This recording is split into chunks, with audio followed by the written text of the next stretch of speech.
विजय थलपती मुख्यमंत्री होणार, पण या सर्व पाठीमागे मास्टर माइंड आहेत राहुल गांधी, असं लोकांचं म्हणणं आहे. पक्ष प्रचार विजय यांचा होता, मग राहुल गांधींनी असं काय केलंय? हा व्हिडिओ संपूर्ण पाहिल्यानंतर आपल्याला समजेल, खरंच राहुल गांधी विजय थलपती मुख्यमंत्री होण्यामागे मास्टर माइंड आहेत की नाही. तमिळनाडूच्या राजकारणामध्ये जे घडलं ते फक्त सत्ता स्थापन करण्याचं गणित नव्हतं, तर तो होता एक नव्या राजकीय युगाचा जन्म. गेल्या अनेक दशकापासून तमिळनाडूचं राजकारण दोन पक्षांभोवती फिरत होतं. ते पक्ष होते DMK आणि AIAMDMK. करुणानिधी, जयललिता आणि स्टॅलिन अशा नेत्यांनी तमिळनाडूच्या राजकारणावरती आपली पकड मजबूत ठेवली होती. पण याच राजकारणामध्ये एक फिल्म स्टार उतरतो, आपला स्वतःचा पक्ष काढतो आणि पहिल्याच निवडणुकीमध्ये संपूर्ण समीकरणच बदलून टाकतो. तो पक्ष आणि नेता म्हणजे विजय थलपती यांचा TVK पक्ष. विजय यांनी जे केलं त्यांची तुलना थेट MGR आणि जयललिता यांच्या राजकीय प्रवासाशी करत आहे. कारण की तमिळनाडूमध्ये सिनेमातून राजकारणामध्ये येणाऱ्या लोकांना तेथील लोक त्यांना भावनिक पातळीवरती स्वीकारतात. पण विजय यांचा प्रवास थोडा वेगळा आहे. त्यांनी लोकप्रियतेच्या जोरावरती निवडणूक लढवली नाही, तर त्यांनी स्वतःची एक ठाम राजकीय भूमिका तयार केली. मी भविष्यात आणि आत्ता कधीही भाजपसोबत जाणार नाही आणि भाजपच्या जवळ असलेल्या कोणत्याही समीकरणाचा मी भाग होणार नाही, असा विजय यांनी स्पष्ट संदेश दिला. पण आपला मेन मुद्दा आहे, विजय थलपती मुख्यमंत्री होण्यामागे राहुल गांधी मास्टरमाइंड आहेत का? तेच आता आपण या व्हिडिओमधून पाहू. निवडणुकीचे निकाल लागले. तमिळनाडूमध्ये कोणत्याही पक्षाला बहुमत मिळालं नाही.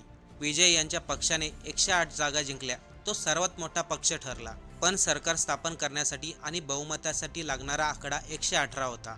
दुसरीकडे DMK आणि AIAMDMK या दोन्ही पारंपरिक पक्षाची ताकद कमी झालेली दिसून आली. AIADMKला 50 जागा मिळाल्या, तर DMK हा पक्ष अपेक्षाप्रमाणे मागे राहिला. यावेळी राजकारणामध्ये चर्चा सुरू झाली ती DMK, AIAMDMK हे दोन्ही पक्ष एकत्रित येऊन सत्ता स्थापन करतील. तमिळनाडूमध्ये ही कल्पना अविश्वसनीय मानली जात होती, कारण की ते दोन्ही पक्ष अनेक दशकापासून एकमेकांच्या विरोधी राहिलेले आहेत. जसं नदीचे दोन किनारे कधीही एकत्र येत नाही, त्याचप्रमाणे त्या दोन पक्षांचं नातं राहिलंय. पण सत्ता मिळवण्यासाठी काहीही होऊ शकतं, अशी परिस्थिती निर्माण झाली होती. या ठिकाणी भाजपला देखील तमिळनाडूमध्ये राजकारणाची ही संधी वाटत होती. जर DMK, AIADMK हे दोन्ही पक्ष एकत्रित आले तर विजय थलपती यांचा मार्ग रोखता येईल. कारण की विजय यांची लोकप्रियता वाढत चालली होती आणि जर का ते मुख्यमंत्री झाले तर दक्षिण भारतामध्ये भाजपासाठी आणखीन मोठं आव्हान उभा राहील. यासाठी भाजप पूर्ण तयारीला लागलं होतं, जेणेकरून विजय सत्तेमध्ये येऊ नये. पण इथेच राहुल गांधींची एंट्री होते.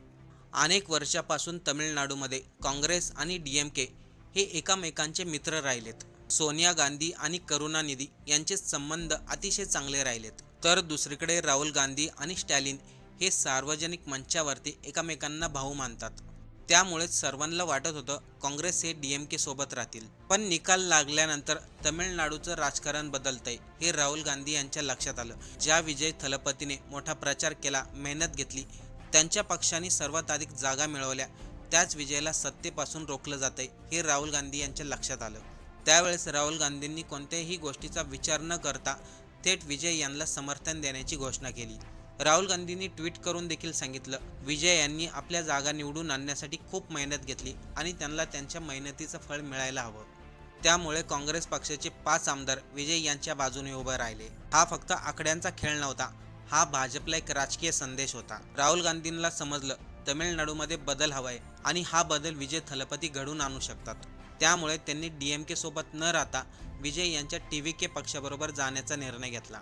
राहुल गांधींची ही चाल भाजपसाठी मोठा धक्का होती, कारण की भाजपला वाटत होतं विरोधी मतं विभागली जातील. पण राहुल गांधी यांनी विजयाला समर्थन देऊन भाजपचा संपूर्ण खेळच बिघडवला. काँग्रेसने जर DMK सोबत राहण्याचा हट्ट धरला असता तर विजय सत्तेपासून दूर झाले असते. पण राहुल गांधींच्या 5 आमदारांचं समर्थन मिळताच विजय यांचा आकडा 113 वरती गेला. एवढंच नाही तर पुढेही राहुल गांधींनी एक काम केलं, जे तमिळनाडूमधील छोटे पक्ष आहेत, ज्यांच्या पक्षाला 2-2 आमदार 3-3 आमदार मिळत, त्यांना देखील विनंती केली, तुम्ही सर्वांनी विजय यांना समर्थन द्या. पुढच्या विधानसभा लोकसभेच्या निवडणुकीला आपण तुमच्या बाजूने उभं राहू.